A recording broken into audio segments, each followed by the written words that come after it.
ආරුක්කු 9 පාලම ගැන අපි හැමෝම දන්නවා. හැබැයි මේ මහා කළුගල් විස්මයේ පිටුපස තියෙන ලෝක යුද්ධයකටත් අභියෝග කරපු ඒ අභිමානවත් කතාව ඔබ දන්නවද? මේ වීඩියෝ එක ඒ වික්‍රමය ගැන.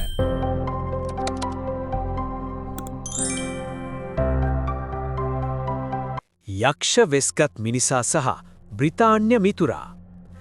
මේ කතාවේ වීරයා පී.කේ. අප්පුහාමි 1870 වසරේ වැලිමඩ කැප්පෙටිපොළ ප්‍රදේශයේ උපන් ඔහු දක්ෂ බෙරවාදකයෙක් සහ තොවිල් නර්තන ශිල්පියෙක්.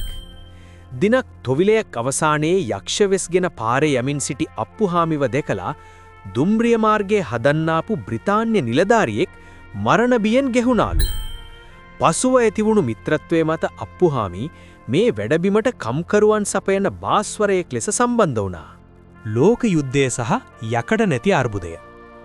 දුම්රිය මාර්ගයේ ඇල්ලේ සිට දෙමෝදරට රැගෙන එද්දී පළමු ලෝක යුද්ධය ආරම්භ වුණා. පාලම හදන්න බ්‍රිතාන්‍යයන් ලැබෙන්න තිබුණු යකඩ තොග සියල්ල යුද අවශ්‍යතා සඳහා හරවා යවුණා. යකඩ නැතිව පාලමක් හදන එක සුද්දන්ට හීනයක් වුණත් අප්පුහාමි ඒ අභියෝගය බාරගත්තේ මම මේක යකඩ නැතිව හදන්නම් කියන දැඩි විශ්වාසයෙන්. වගුරු බිම මත කළුගල් ඇඬක් තැනීම. පාලම ඉදිවෙන තැන තිබුණේ භයානක මඩ වගුරක්. කුළුණු හිටවන්න බැරුව බ්‍රිතාන්‍ය ඉංජිනේරුවන් පවා අසරණ වෙද්දී අප්පුහාමි අපූරු ක්‍රමයක් පාවිච්චි කළා.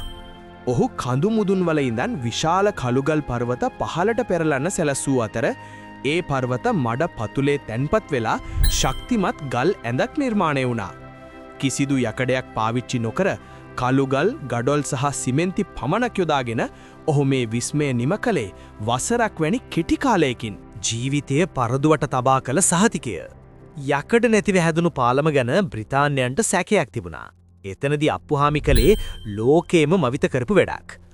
පාලම මතින් පළමු දුම්රිය ගමන් කරන වෙලාවේ ඔහු පාලම යට සරමක් එලාගෙන නිර්භීතව නිදාගෙන සිටියා. පාලම වැටුනොත් Tamanගේ ජීවිතයත් එතනම අවසන් වේවා කියන ඔහුගේ ආත්ම විශ්වාසය ඉදිරියේ සුද්දන්ගේ හිස නැමුණා. රිදී කාසි පෙරවුණු කරත්ත සහ කෘතගුණ සැලකීම. මේ මහා ජයග්‍රහණයෙන් පසු බ්‍රිතාන්‍ය රජය ඔහුට රිදී කාසි පෙරවුණු මලු 8ක් ත්‍යාග ලෙස ලබා දුන්නා. ඔහු ඒ සල්ලි වලින් Tamanට උදව් කළ බ්‍රිතාන්‍ය ඉංජිනේරුවාට එවකට ඉතා දුර්ලභ මෝටර රථයක් තෑඩි කළා.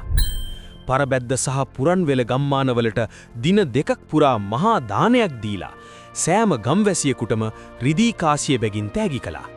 ජටාවෙන් උපන් දෙමෝදර රේල් ගෙටය. මේ පාලම අයිති වෙන්නේ ලොව එකම ආකාරයේ ඉංජිනේරු විස්මයක් වන දෙමෝදර රේල් ගෙටයටයි. කඳුකරේ උස ප්‍රශ්නේ විසඳන්න බැරුව ඉංජිනේරුවන් ලත වෙද්දී වතු අධීක්ෂකෙක් Tamanගේ හිසේ බැඳි ජටාව ගලවල ආපහු බඳින විදිහ දැකලා තමයි මේ වටරවුම් දුම්රිය මාර්ගය නිර්මාණය කරන්න අදහස ලැබිලා තියෙන්නේ. මේ සැලසුමේ ප්‍රධානියෙක් ලෙස ලංකාවේ විදුලි බලයේ පියාවන ඩී.ජේ. විමල සුරේන්ද්‍ර මහතාද සුවිශේෂී මෙහෙවරක් කළා. ඇයි මේකට ආරුක්කු 9 පාලම කියන්නේ?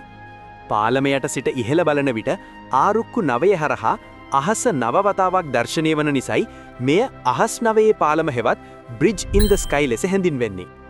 අදටත් අභිමානයෙන් නැගී සිටින මේ පාලම යටත් විජිත සමයේ සුදු ඉංජිනේරුවන් පවා මවිත කරපු අපේ රටේ සැබෑ වැඩ්ඩන්ගේ ජීවමාන සාක්ෂියක්.